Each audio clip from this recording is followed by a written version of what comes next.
everybody, welcome back to Tech with Joanne. I'm Joanne, and on this channel I cover all things tech. So if you have any kind of tech questions, definitely leave me comments and I'll do my best to cover as much as I can. Recently I have been doing a series on NFTs. A lot of people are interested in NFTs nowadays. It's sort of a buzzword. It's something that many people are talking about, but not everybody understands. I was on Instagram a few days ago, and I was just scrolling through TSR, if you know, you know. And there was a post about NFTs, and a lot of questions that I saw were people asking what exactly is an NFT. And it dawned on me that I actually had never made that video. I've made videos about creating NFTs, but I've never actually made a video about what an NFT actually is.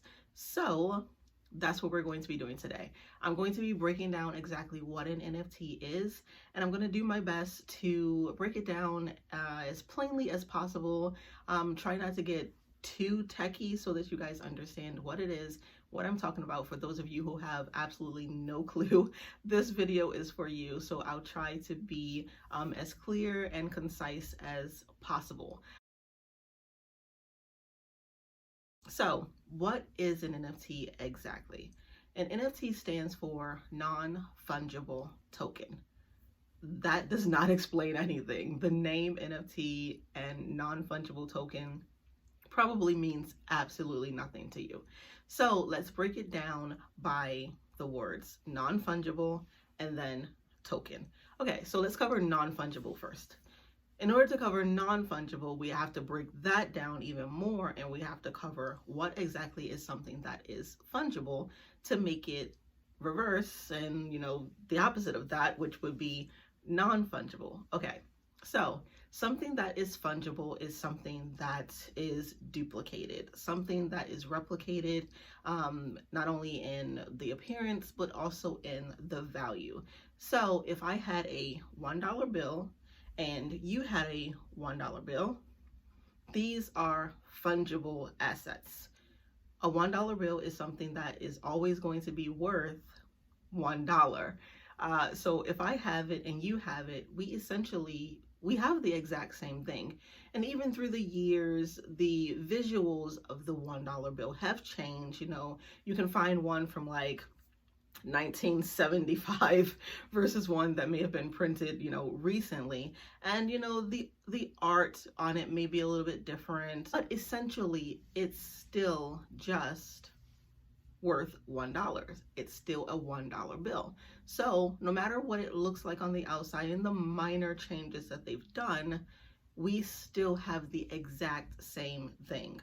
That's something that is fungible. So it's something that you duplicate over and over and over and over and over again, and the value is the exact same thing. It's worth the same thing. We own the same thing. It's something that is fungible. If we have the same sneakers on, we have fungible sneakers on. We own the exact same thing. So now that we know what fungible is, we need to talk about what non-fungible is. So if fungible is something that is duplicated over and over and over again, and it retains the same value no matter who owns it, then that goes to say that something that is non-fungible is the exact opposite of that. So something that is non-fungible is something that would essentially be a one-of-a-kind piece. So you're non-fungible, right? You're one-of-a-kind person. There's no one else like you in the earth. The Mona Lisa, right? So if we talk about, artwork, since, that's mainly what we think about when we think about NFTs, we think about art, the Mona Lisa would be considered non-fungible. And I'm talking about the actual painting, not the ones that you can go and buy in the museum gift shop, the printed ones that you may find in an art book, any of that. Those are duplicates, but remember, it doesn't hold the same value. So that's something that I made sure to specify, is that even if you replicate it, fungible, it holds the same value. Non-fungible, it won't hold the same value. So even if you duplicate and you print the Mona Lisa over and over and over again, the printed versions are only going to be sold for, maybe $10 in a gift shop. The actual painting of the Mona Lisa would be a one of a kind. It is priceless right now. It's hanging in a museum. It's not up for sale. It's priceless. It is non-fungible, which means it doesn't matter if I go and I stand in front of this painting and I paint it and I replicate it and I do a whole new painting. It's still not going to be the actual Mona Lisa, right? So that an example is something that is non-fungible, something that is a one of a kind, something that no matter, even if you attempt to duplicate it, it's not going to hold the exact same value as that original piece. So that is the non-fungible piece of it, right? So now that we understand that, so if you create this artwork, you create your NFT, it's going to be your one-of-a-kind work. It's yours. You created it. It's one of a kind. It's out there. There's always going to be something, even if I'll get into collections a little bit later to try and break it down to you a little bit more. But essentially, I'm going to try and talk about the fundamentals because yes, NFTs are evolving, but fundamentally, that's what non-fungible means. It's the one-of-a-kind piece. Okay, so your token is your digital certificate in any way. I know you've heard of crypto before. So you buy crypto tokens all the time, and those are your digital assets. You hold the rights to them, right? So a non-fungible token is this piece of this one-of-a-kind piece that is now transferred into a digital certificate. And how it's transferred onto as a digital certificate is through blockchains. So you can sell NFTs on multiple blockchains. The most popular one right now is Ethereum. It's the one that everybody knows about the most. It's the one where most people sell their NFTs, which is why gas prices are massively expensive. But there are other blockchains that you can sell NFTs on. So I'm not going to really get into that. I'll probably do another video about blockchains and, selling your NFT. But for right now, I just want to keep it as simple as possible without confusing anyone. So that's the token piece of this. It's your digital certificate that is pretty much coded into the blockchain so that everyone knows that this piece of work, whatever it is that you've created, belongs to you. And if you eventually sell it, that also gets coded on the blockchain to say, okay, well, I sold my non-fungible token to you, so I am transferring ownership from me to you. That's coded into the blockchain. So now it will record you as the owner. So that is a non-fungible token, an NFT, something that is a one-of-a-kind piece that is being sold via the blockchain as a digital certificate. All right, so I hope I didn't confuse anybody with that. I hope that was super clear so that you guys could understand exactly what an NFT is. Yeah, I did want to go over NFT collections and the evolution of NFTs because I don't want to leave that out because I'm pretty sure someone may say, okay, well, if it's original, if it's one of a kind, how are people selling these 10,000 pieces collections or whatever? That's something a little bit different, and NFTs, like I said, are beginning to evolve. The more popular they get, the more people get into it, it's starting to transition just a tad bit. Now, even with your 10,000 collections, each one of those collections can still be one of a kind. Just because you have 10,000 of something, and it may seem like, hey, it's all the same, but it isn't. There's something about it that's different. And I know you guys have seen things like all of the ape NFTs that are really popular right now. It seems like everyone has an ape NFT. If you actually take a look at the NFTs, the artwork is changing with each one. Maybe the background color is changing, the skin color is changing, the eyes or the ears or the clothing. The artist is making sure that each piece is changing. So even though there's so many of it, there's a slight change in each one that still makes it original and still makes it one of a kind. Now, to dig deeper into that one of a kind thing when it comes to collections, most collectors, well, I take that back, not most collectors, some collectors are now making it to where they can sell more than one of one, if that makes sense. So if you have an ape, you may go online and you may see, okay, well, this ape is for sale, and it may say 50 of this ape is available. Well, doesn't that make it not non-fungible and indeed fungible?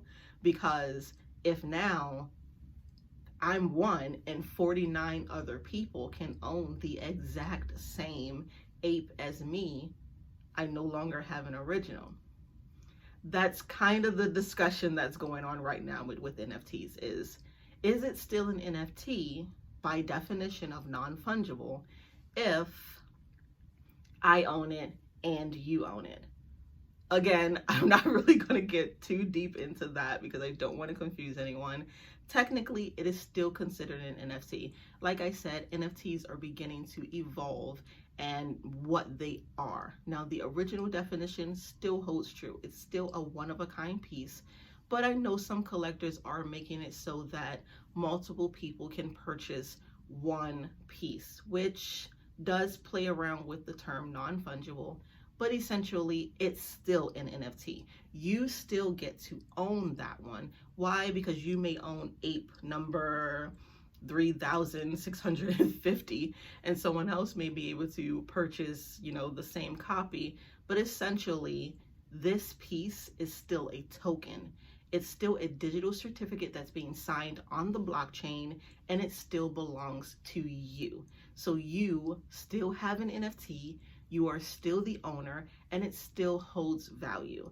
So that's NFTs in a nutshell. You can find NFTs on platforms like OpenSea and Rarible, just to name those two are the biggest ones. I'll probably get into some other platforms in another video because, again, I don't want to confuse you guys. I want to make sure I stick to the topic on what an NFT is, and all the other stuff I can make separate videos for. NFTs are beginning to have something called utility. And I do want to touch on this just a little bit because, again, on the post that I was on TSR, I was talking about utility and how now NFTs are beginning to transition into not just a piece of digital art, which a lot of people think that it is. It's just a piece of digital art. Now collectors are beginning, collection makers are now beginning to add something called utility to their NFTs. And this essentially means that something that was just stuck in the digital realm is now actually translating over into this real world physical place. So some people are like, well, why would I buy something that is stuck online for hundreds of thousands of dollars when I can't do anything with it? Well, adding utility to your NFT now means that people can actually do something with it. So if I purchase an NFT, let's say, it's a piece of digital art, that piece of digital art now belongs to me, and now the utility that comes along with that art also belongs to me. So the utility can be anything from access to a website. Some people give access to communities on their Discord or their membership sites, so you get access to memberships. Some actually give access to events. I see some musicians are doing it, and you get access to their special music that no one else gets access to.